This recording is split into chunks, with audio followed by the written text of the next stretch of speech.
So what do you think that is stopping from flying? Is it society or is it gravity? Well, you are wrong. It's not the gravity. So, you are going to learn how to fly or float like a superhero but in a real life. By using everything: physics, chemistry, biology, math, English, grammar, social science, everything except money. Cause it's not a tutorial for the homemade jetpacks, which were never useful for the homeless and orphan kids. And this video is meant for everyone except people living in the ISS. And no offense. Shit, I need a disclaimer. I don't trust my mouth.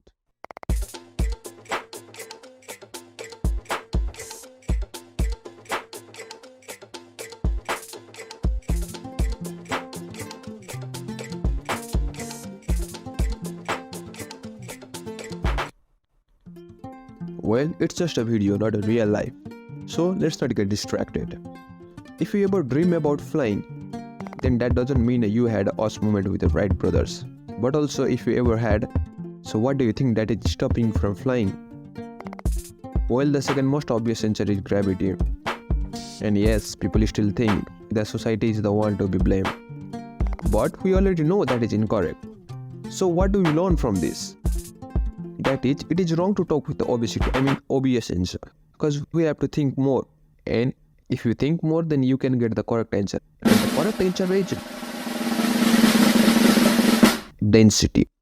Yes, it is density that is stopping from flying. It's not a gravity, society, or insecurities, self-confident. It's nothing. It's just a density. And if you think I am wrong, then like this video. That way I will know how many of you are stupid. But if you want to know why it is density and you are so curious, you want to know about everything, then do subscribe the channel. I think everyone know that to fly in the air, first we have to float in the air.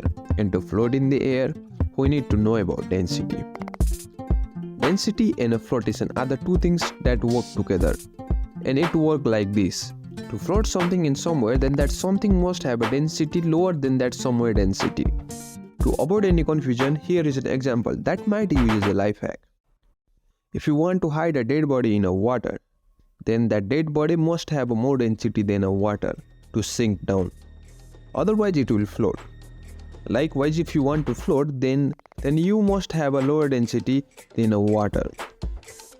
So now, just to prove the thumbnail and title aren't for the clickbait, let's talk about how to float in the air.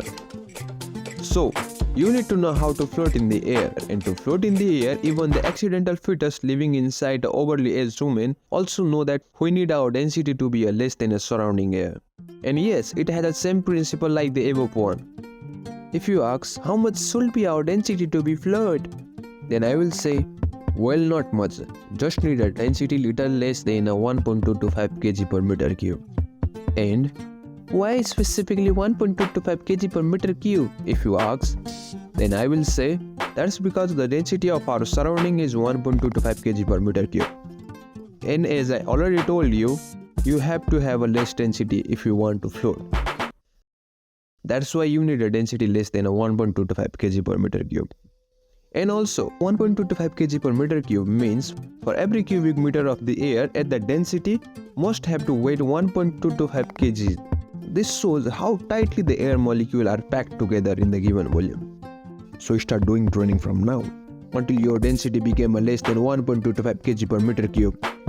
And you know that by dividing your mass by your given volume. Or you will just suddenly start floating. By the way, I am from Nepal.